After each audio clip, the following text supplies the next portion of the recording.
Hello. आज का जो ये एपिसोड आप देखने जाएंगे, she resign to re rise, देखते हुए बहुत सारे जजमेंट्स आएंगे। प्री प्रोडक्शन, पोस्ट प्रोडक्शन की जो टेक्निकलिटीज हैं उसमें बहुत सारे गैप्स नजर आएंगे। And I am comfortable with that and posting this shoot. पहले हम बहुत सोच रहे थे कि करना है पोस्ट कि नहीं करना है, क्या दोबारा शूट करना है, बिकॉज हम लोग दो लोगों का टीम है, मैं और एक और मेरी पार्टनर है। और despite of our own busy schedules of jobs we are doing and other stuff going on in our lives, we managed to dedicate a lot of time in this project. The agenda here is not to give you the perfect video, because we are still learning the shoot, the technicalities of podcast, the edits and everything. But the agenda here is to get the message out, to empower as many women as we can, and to get the right stories to viewers who really need to listen to this. So the focus is that, and I am very sure that you all will just bypass those mistakes and love the story of Parul, because I am thoroughly excited and very, very, very proud of her when she shared her story with me. And I'm sure the inspiration will go a long way, and you all will love the story, get little inspired, motivated, and do something like this in your life. So, with that, thank you so much for being on this show, listening to this podcast, and helping us, supporting us, motivating us to keep up the work we are trying to do here. Thanks. Hello everyone, this is Preeti Yadav, your host, and welcome to The Untold Her. Today's episode is about She Resigned to Re-Rise. And आज का episode, it's not about stepping away from your job and responsibilities or role, but it is all about the courage and the braveness.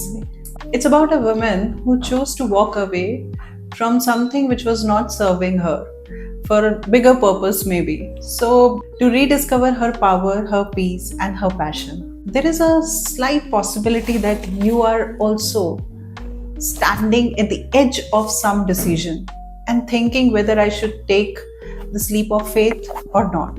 Should I back out, or should I stick with my dream and passion? If there is a slightest of this thought in your mind, then dear all, this episode is definitely for you. We have all had that moment when quitting felt like failure, but somewhere deep down we all knew that this is it, this is what I want. So if you're still thinking that, this episode is definitely for you.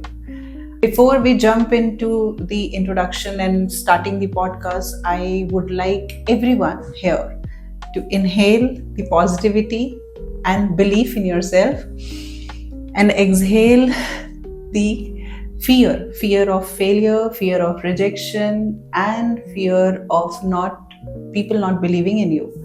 So with this, I would like to welcome Parul Bansal. Welcome, Parul. Since I know that you are a very strong woman, exceptionally doing well in your career. मैं आपके बारे में बहुत कुछ जानती हूँ, but मैं चाहती हूँ कि हमारी ऑडियंस आपके बारे में जाने. So can you just take us to your childhood? आपका कैसा था बचपन, क्या पढ़ाई की है आपने, आप कहाँ से बिलोंग करती हैं, और इस वेलनेस इंडस्ट्री में आप कब से हैं? Can you just take us through that? हाय प्रीति, मैं पारुल बंसल यूपी कानपुर से हूँ, जहाँ पे मैंने एमएससी फूड एंड न्यूट्रिशन किया हुआ है. बेसिकली मैं डाइटिशियन हूँ, और डाइटिशियन की पढ़ाई करने के बाद में मैं दिल्ली चली गई थी, जहाँ पे मैंने एक वेलनेस कंपनी में अपनी जॉब ज्वाइन करी थी. वहाँ पे मैं लोगों को वेट लॉस कराया करती थी. Okay, interesting. तो क्या सैलरी से आपने शुरुआत की होगी पारुल? मेरी सैलरी आज से 25 साल पहले 3,000 रुपए में थी. ओके. दिल्ली के माहौल में एडजस्ट करना very very tough task for me, क्योंकि यूपी से कानपुर और दिल्ली में उस जमाने में आज से 25 साल पहले जमीन आसमान का फर्क होता था. वहाँ का जो माहौल था और जो यूपी का माहौल था. हम 2 बहनें हैं, और मेरे मदर की बचपन में ही डेथ हो गई थी. पापा की मेरी सेकेंड मैरिज थी.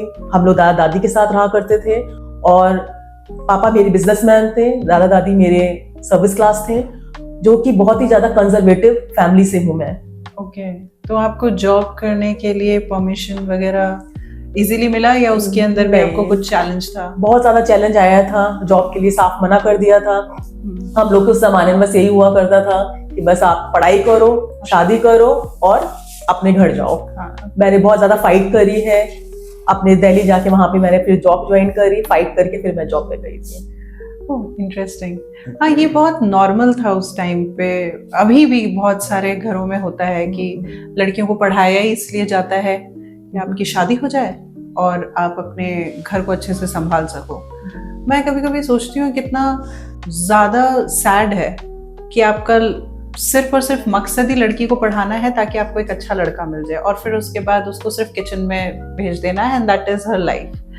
तो I can understand what you have been through. हम लोग तो उस माहौल से हैं जहाँ पे पढ़ाई करने के लिए भी पहले घर का काम करके जाया करते थे। हाँ, और फिर जाके घर का 10th के एग्जाम्स थे, मेरे को अच्छे से याद है, मेरे 10th के एग्जाम चल रहे थे, बोर्ड के एग्जाम्स।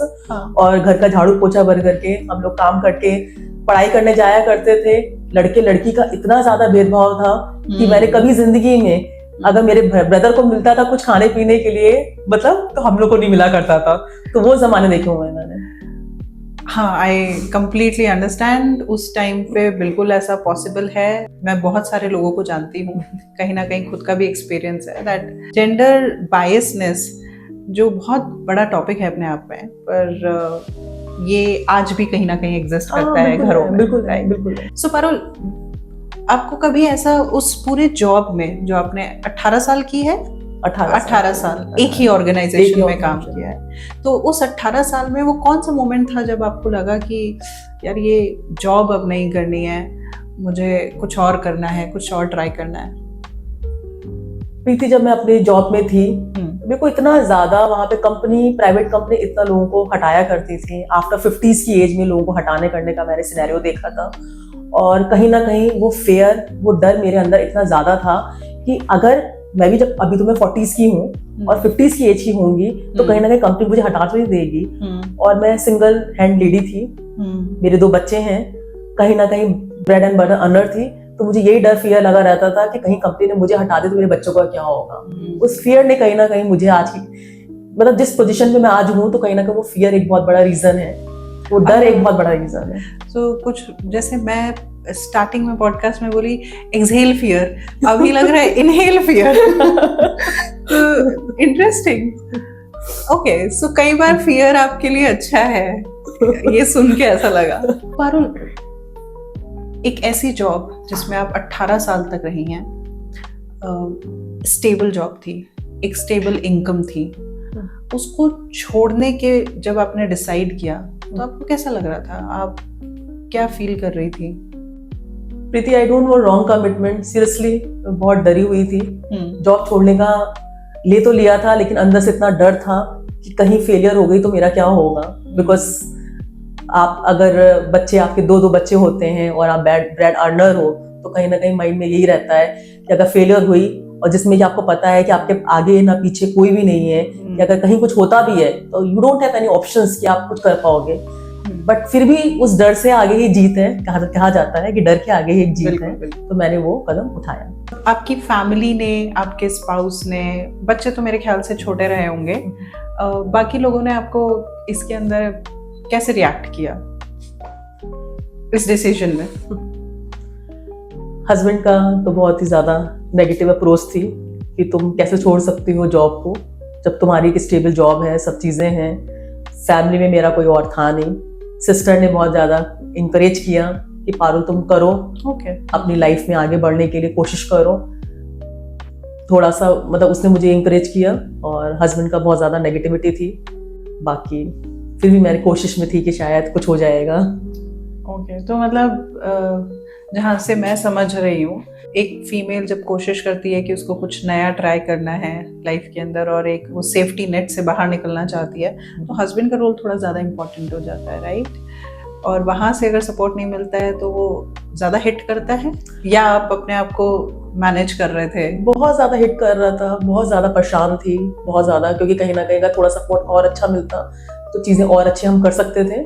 बट उनकी नेगेटिविटी से भी मेरे मन में डर रहने लग गया था कि कहीं चीज़ें मेरी खराब ना हो जाएं, आप एक लाखों में अर्न करने वाली, मंथली में लाखों में अर्न करती थी, ब्रांच हेड की प्रोफाइल पे थी, और आज की डेट में यही डर लगा रहता था कि कहीं कुछ गड़बड़ हो गया, कहीं कुछ गलत हो गया मेरी लाइफ में, तो मेरा क्या से क्या करूंगी। तो वो फियर तो बहुत ज्यादा था, इसमें तो कोई शक ही नहीं। So Parul, what was your last day at work look like for you? What did you feel? वो पूरा दिन कैसा रहा आपके लिए? 18 साल एक कंपनी में काम करने के बाद अचानक से एक दिन डिसाइड कर लेना मुझे यहाँ नहीं काम करना है, तो वो कैसा आपके ऊपर इम्पैक्ट किया? बहुत इमोशनल डे था वो। उस दिन ऑफिस वालों ने फेयरवेल पार्टी रखी थी मेरी, और सब लोग बहुत ज्यादा इमोशनल हो रहे थे। केक कटिंग चल रही थी, गिफ्ट्स मिल रहे थे, पॉजिटिव इम्पैक्ट भी आ रहा था, नेगेटिव भी आ रहा था। आके बोल रहे थे सब लोग कि पारू मैम ये क्या कर रहे हो। स्टाफ काफी रो रहा था, खुद मैं भी बहुत ज्यादा रो रही थी, लेकिन ऑब्वियस है डर के आगे ही जीत होती है। तो मेरा अपना एक पॉजिटिविटी थी कि नहीं पारुल तुम जीत जाओगी, नहीं पारुल तुम जीत जाओगी। अब स्टेप ले लिया तो पीछे मुड़ के जा नहीं सकते, राइट? Absolutely right. और अब ऑप्शन भी नहीं था मेरे ख्याल से। अब ऑप्शन भी नहीं था क्योंकि केक तो कट गया था। केक तो कट गया था। Interesting, very nice. So Parul, job छोड़ दी, अब घर आ गए, तो पहला स्टेप क्या था जॉब छोड़ने के बाद? आपके पास क्या कोई बिजनेस प्लान ऑलरेडी था, या आपने फिर घर बैठ के बिजनेस प्लान बनाया? नहीं, जब मैंने रिजाइन डाला था उसी बीच में मैंने तैयारी करी थी कि मुझे कैसे कैसे अपने फंड्स का कैसी चीजें करनी है। उसमें मेरे को इन्वेस्टर्स हैं, उनका सपोर्ट मिला, मेरी सिस्टर ने सपोर्ट किया, और साथ ही मैंने अपने फंड्स के लिए, बिकॉज मेरे पास फंड्स नहीं थे, घर है, उससे टॉप अप लोन लेके उन तीनों को लेके अपने फंड्स इकट्ठे करके इतना अमाउंट था जिससे कि मैं एक बिजनेस रन कर सकती थी। रातों की नींद उड़ गई होगी, क्योंकि चुकाना भी है सबको, सिस्टर को भी देना है, इन्वेस्टर्स को भी देना है, लोन भी देना है, और उसी से घर भी चलाना है। Was it like haunting? डर सीरियसली नहीं था। नहीं था। अब तो कहते हैं ना, जब ओखली में से डाल दिया तो किससे डरना। Exactly. वही मेरे साथ था कि मुझे ये था कि अब तो मैं जीत जाऊंगी। ओके, सो पारुल, बिजनेस स्टार्ट हो गया है। बिजनेस स्टार्ट होने के बाद आपको प्रोफेशनल स्किल्स जो आपकी 18 साल रही होंगी, क्या उनसे सपोर्ट मिला, या आपको बिजनेस स्टार्ट करते ऐसे लगा कि मैं तो बहुत बिगिनर हूँ, मुझे कुछ आता नहीं है? और रोज आपको कैसे चैलेंजेस फेस करने पड़ते थे? फ्रेंकली स्पीकिंग प्रीति, मैं अपने आप को 18 साल जॉब करने के बाद भी बिगिनर ही फील कर रही थी, बिकॉज मैं जिस ब्यूटी इंडस्ट्री में आई थी और वो इंडस्ट्री मेरी थी ही नहीं। मैं डाइटिशियन के प्रोफाइल पे थी, और आप डाइटिशियन के प्रोफाइल से, वेलनेस के प्रोफाइल से एक ब्यूटी इंडस्ट्री में जा रहे हो, तो वो टफ टास्क था मेरे लिए। बट मेरा अपना कॉन्फिडेंस, मैं बहुत सेलू पर्सन हूँ, साथ ही मुझे पता था कि मैं क्लाइंट हैंडलिंग बहुत अच्छी करती हूँ। मेरी यूएसपी है कि क्लाइंट हैंडलिंग एंड अपना सेल्स में बहुत अच्छा होना। उस कॉन्फिडेंस से मैंने वो चीज शुरू करी थी। शुरू में इस इंडस्ट्री में आपको ऐसा नहीं लगा कि मुझे लोग बेवकूफ बना देंगे? जब मैंने ऐसा सुना है कि जब टीम ज्यादा एजुकेटेड होती है तो, और आपको नहीं आता है, तो कहीं ना कहीं आपके बिजनेस पे उसका इम्पैक्ट आता है। प्रीति, मेरे इंडस्ट्री में मेरे साथ में नहीं आया, इसलिए क्योंकि मैं ब्यूटी के साथ साथ एस्थेटिक में, लेजर में भी बहुत ज्यादा था। मेरा डॉक्टर्स के साथ में बहुत ज्यादा उठना बैठना था। जो चीजें लोग को नॉलेज नहीं थी, उससे ज्यादा मुझे उन चीजों की नॉलेज के साथ साथ मुझे बहुत ज्यादा अवेयरनेस भी थी। आपने सुना होगा बोटॉक्स फिलर के बारे में, माइक्रोब्लेडिंग। लोगों को आईब्रोज के बारे में पता ही नहीं हुआ करता था कि क्या चीजें होती हैं, और हम लोग माइक्रोब्लेडिंग करते थे।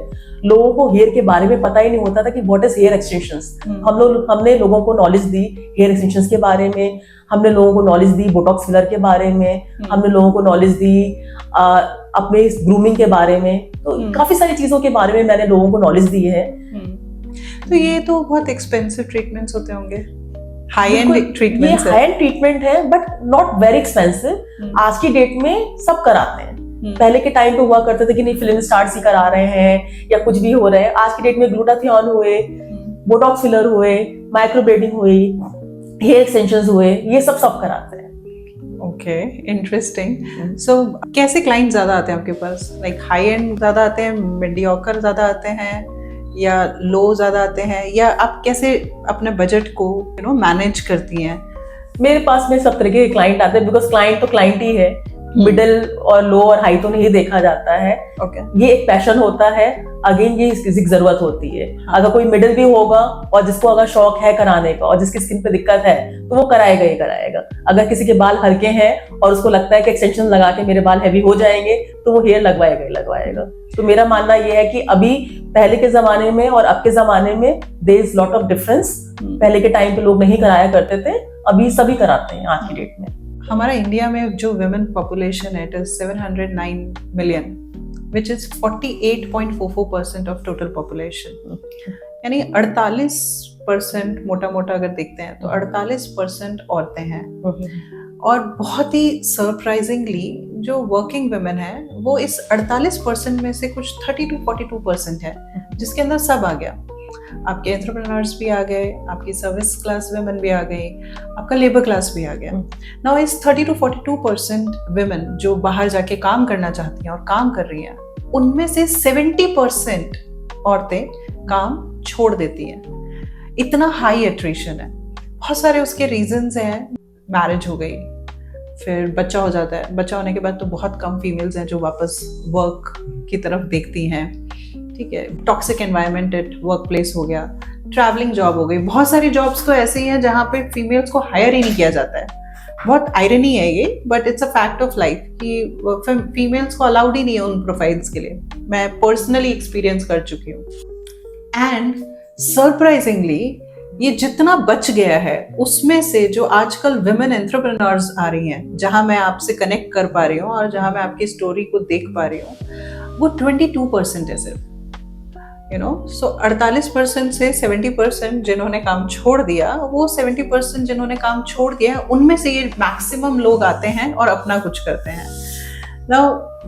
बहुत अच्छा लगेगा ये सुन के कि बहुत सारी फीमेल्स हैं जो घर बैठा नहीं चाहती हैं, नौकरी छोड़ दी फॉर वॉट एवर रीजन, बच्चे को बड़ा करना है, प्राइमरी केयर गिवर हैं वो, तो 3-4 साल 5 साल वो करने के बाद they come back and they come back as आजकल कंटेंट क्रिएटर्स हैं, आजकल बहुत सारे काउंसलिंग्स में, कोचेस में बहुत सारी फीमेल्स हैं, हेल्थ इंडस्ट्री में है, and that is how women are getting very passionate about making a comeback, और जिसको हम सेकेंड इनिंग्स भी बोल रहे हैं आजकल। तो that's a very interesting data to look into. So Parul, what was the hardest thing about this whole transition? एक एम्प्लॉय से एक एंटरप्रेन्योर बन गए, क्या सबसे डिफिकल्ट था? क्या डिफिकल्ट था? बिजनेस करना। आप बिलीव नहीं करोगे, मुझे यही लग रहा था कि बिजनेस कर रही हूँ मैं, और 15 दिन जब मेरे सैलून के अंदर, मेरे क्लिनिक के अंदर कोई भी नहीं आया तो मुझे लगा मैंने ये करा क्या है। बट फिर 15 दिन के बाद मैंने धीरे धीरे करके स्ट्रेटेजी चेंज करी। बहुत सारी चीजें होती हैं, एडवर्टाइजमेंट किया, बहुत सारी चीजें करी। 1 रुपए में हेयर कट की स्कीम निकाली। 1 रुपए में? हाँ, क्या पाओ और 1 रुपए में हेयर कट कराओ। मैं कहाँ थी तब? और आप बिलीव नहीं करोगे, जब मैंने ये स्कीम्स निकाली और लोग मेरे पास आए, और उसके बाद जब लोग आए तो धीरे धीरे धीरे गए 15 दिन के अंदर। जो ब्रेक इवन की मुझे टेंशन थी कि जो मेरा ब्रेक इवन नहीं होगा, कैसे करूंगी मैं, ब्रेक इवन भी नहीं होगा, कैसे स्टाफ को सैलरी दूंगी, मैंने ब्रेक इवन टच किया। Very interesting. सो अब कभी आपका ऐसा कोई स्कीम निकलेगा ना 1 रुपए वाला, please let me know. Sure, जरूर बताओगे। ओके, सो कौन सी चीजें हैं जो आपको अपने बारे में सरप्राइज कर रही हैं बिजनेस स्टार्ट करने के बाद? सरप्राइज सबसे पहले ब्रेक इवन टच करना, क्योंकि जब आपको यही लगा रहता था मुझे कि कैसे मेरा ब्रेक इवन खत्म होगा कि भी नहीं होगा। हर मंथली आपको स्टाफ को सैलरीज देनी होती हैं, आपके खर्चे होते हैं, आपके घर के खर्चे भी होते हैं, सब चीजें रहती हैं। But you will not believe, 7 साल हो गए मुझे काम करते हुए, मेरा आज तक का सिनेरियो में कभी ऐसा नहीं रहा है कि मैंने अपना ब्रेक इवन नहीं खर्च किया हो। मेरा ऑलवेज ब्रेक इवन टच हुआ है और ऑलवेज मेरा चीजें प्रॉपर रही हैं। So are you into profit? Yes, I am into profit. Very nice. और ब्रेक इवन कौन से मंथ में आया था? ब्रेक इवन मेरा हर महीने में आ गया था। आज तक कभी ऐसा नहीं रहा है। 7 साल में फर्स्ट मंथ में आया। फर्स्ट मंथ में ब्रेक इवन? आज तक कभी ऐसा नहीं रहा है कि मैंने कभी ब्रेक इवन टच नहीं किया हो, ऐसा कभी नहीं हुआ है। मुझे आपसे बात करके लग रहा है मैं गलत इंडस्ट्री में हूँ।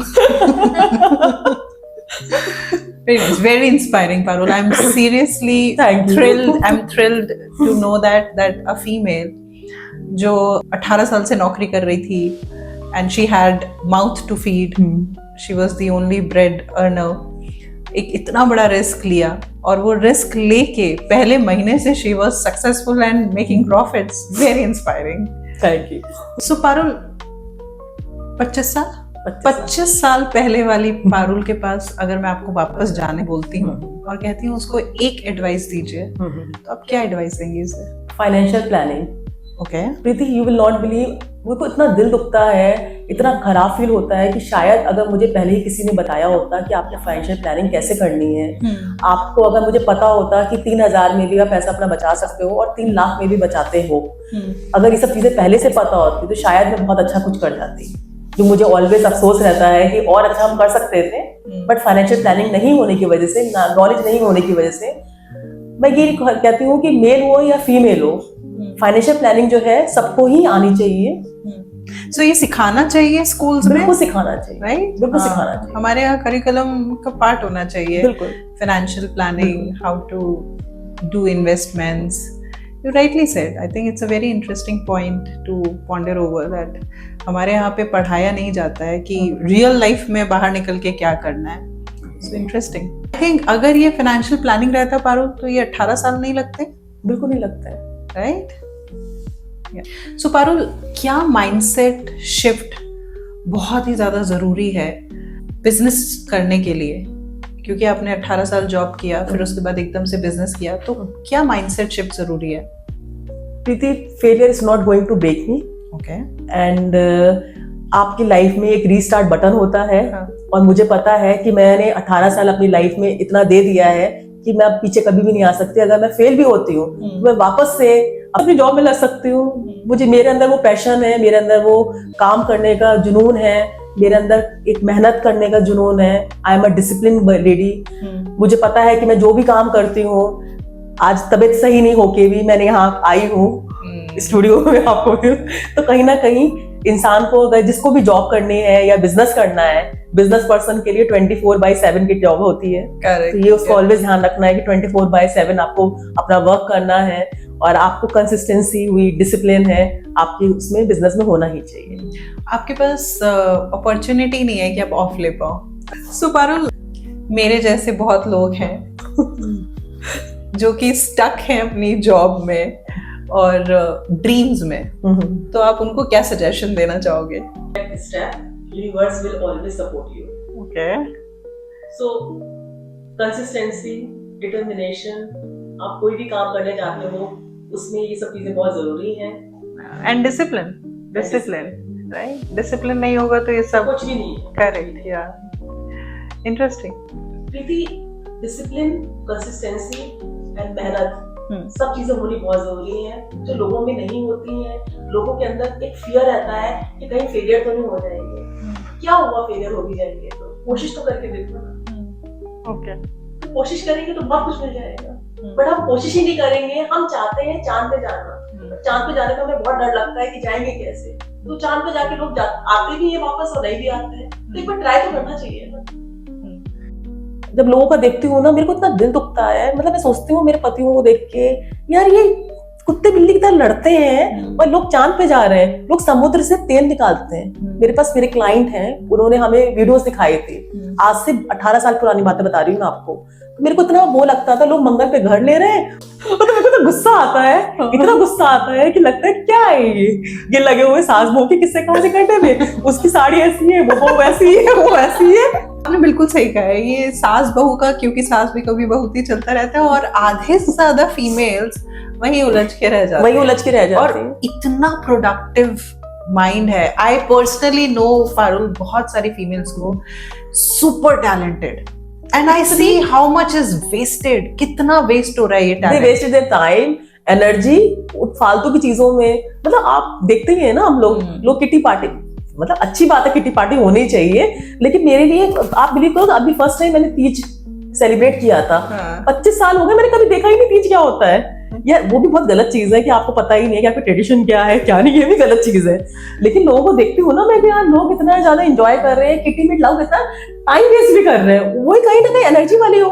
मेरा ये कहना है किटी पार्टी करो, लेकिन उसी को कुछ ऐसा कुछ कर लो जिसमें कि आप, बट आज की डेट में फीमेल्स ही बहुत कुछ कर रही हैं, ये तो नहीं कह सकती हूँ। जयपुर के अंदर इतनी फीमेल्स हैं जिन्होंने अपने अपने इंस्टीट्यूट्स बना रही हैं, या FBS करके, या लोगों ने बहुत सारी चीजें कर रखी। नहीं, उसके पीछे बहुत सारे रीजन है पारुल। अभी जेंट्स पीछे रह गए हैं। हाँ, अभी तो कुछ रीजन ये है कि एक तो अवेयरनेस बहुत आ गई फीमेल्स को, दूसरा इंटरनेट ने अपॉर्चुनिटी बहुत दे दी है। तो वर्क फ्रॉम होम की फैसिलिटी हो गई है, देन बहुत सारे कंटेंट क्रिएटर्स हो गए हैं, रिसर्च हो गई है, then there are lot of females who are जिसको डांस आता है वो ऑनलाइन डांस सिखा रही है, किसी को योगा आता है तो वो ऑनलाइन योगा भी सिखा रही है। They don't have to step out, तो वो अपने घर में रह के भी बहुत सारा कुछ प्लान करें। Cooking, I am so thrilled and surprised to see that सारी फीमेल्स हैं जो कुछ अच्छा बनाती हैं, वो वायरल हो जाता है और वो आराम से उसको आजकल डिलीवर करने लग गई हैं।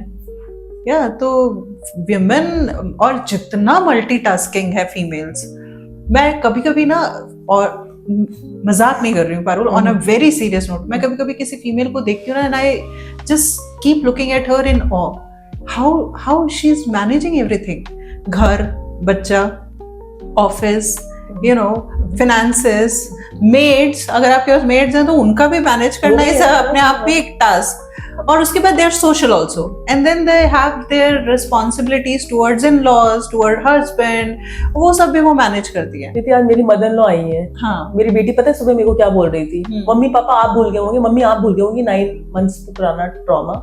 मम्मी, मेरी मदर इन लॉ 7 महीने बाद आई है, तो वो यही बोल रही थी कि 7 महीने बाद अम्मा आ रही है, और आप लोग भूल गए होंगे वो ट्रॉमा, बट मेरे माइंड के अंदर है, कैसा क्या था वो सिनेरियो, क्या था, आपने कैसे कैसे चीजों से निकले हो, आपकी लाइफ में इतनी प्रॉब्लम थी, इतने स्ट्रगल थे, उस टाइम पे कैसे आपने घर चेंज किया है, कैसे आप उस नए घर में आपने पूरा किया, आपने दोनों ऑफिस भी मैनेज करके चल रही। नो, आई रिमेम्बर आप, मैं वो, मुझे याद है हम लोग बात कर रहे थे, आप बोल रहे थे कि प्रीति घर शिफ्ट करना है, marital life was a chaos, and बच्चे के बोर्ड एग्जाम्स हैं, डॉटर को 12th का एग्जाम, इसमें 12th का एग्जाम है, and she did excellent, and when you look at your kids, they are doing excellent, और आपकी डॉटर तो बाहर भी जा रही है, right, she got admission in Sydney University, so what a powerful woman you are. I'm serious. It's not just about the business you are running.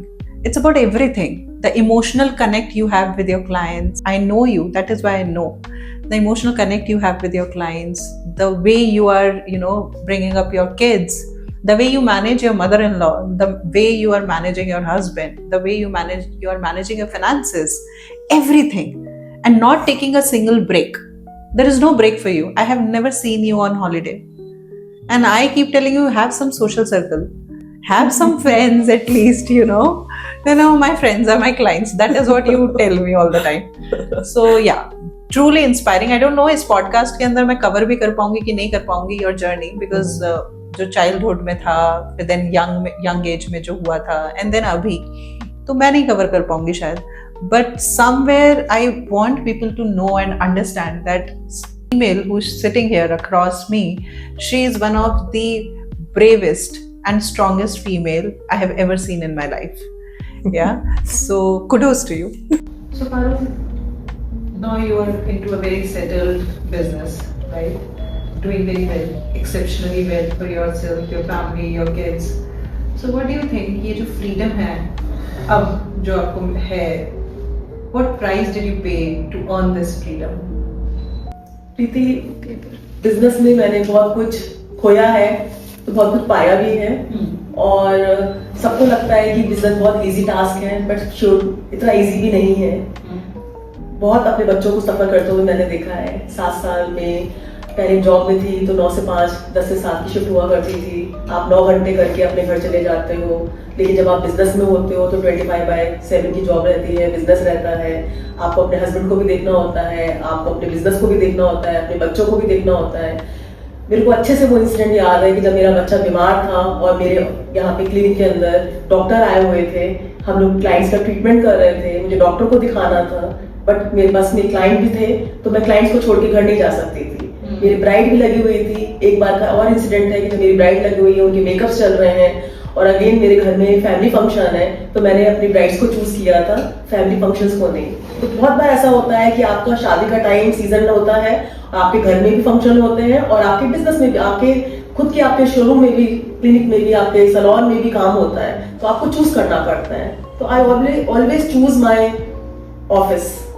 So Parul, now ये मेरा सबसे इंटरेस्टिंग सेगमेंट है, मुझे बहुत मजा आता है इसमें। This is rapid fire. I ask question और आपको वन वर्ड के अंदर you have to reply without thinking much. Okay, are you ready? Yes, great. One word to describe your life after quitting your job. Coffee meetings or Zoom calls for better business? Better business. Coffee meeting. An entrepreneur you secretly admire. बंदा उठना. One skill from your job you are very glad to bring in your business. Crisis management. Crisis management. Yeah. 9 to 5 or 24/7? What's tougher? 24/7. But it's for you, right? Yeah. Your go-to stress buster on bad business day. Music. Music. Yeah. One myth you want to bust about entrepreneurship to everyone. You are your own boss, but you are answerable to everyone. Profit or passion? Passion. Passion, then profit follows, right? If your business journey or your life journey had a title, some Bollywood movie title, what would it be? जिंदगी ना मिलेगी दोबारा. Do it here. One thing you'll never go back to. Working for somewhere else when you can work for yourself. Parul, the boldest decision you have made so far. मैंने तब हाँ कह दी थी जब मुझे पता ही नहीं था कि मुझे बिजनेस करना है. Okay. Freedom in one sentence. Waking up excited but not obligated. Okay. So that was her journey from resignation to rebirth and to rewrite. Not just from a job, a title or a role, but from something which did not fit her soul. If you're listening and thinking that maybe this is for me, it's time for me to, you're just beginning. So thank you for being here, for her story and holding this space, and maybe somewhere for your own self. अगर ये episode कहीं भी थोड़ा भी आपको resonate हुआ है तो please understand that there's still a time for you to start your journey. And also अगर आप किसी ऐसी फीमेल को जानते हैं जो इस दुविधा में है कि मुझे करना है कि नहीं करना है, आगे बढ़ूं कि यहीं पे रहूं, तो यही समय है कि आप उनको मोटिवेट करें एंड इंस्पायर करें, ये स्टोरी शेयर करें. Until next time, don't just survive. Rise in your own way, in your own time. Till then, with love, Preeti. Don't forget to share this amazing story with your friends and your family, and with females who really, really deserve to listen to this right now. Please follow, subscribe, and share. Thank you.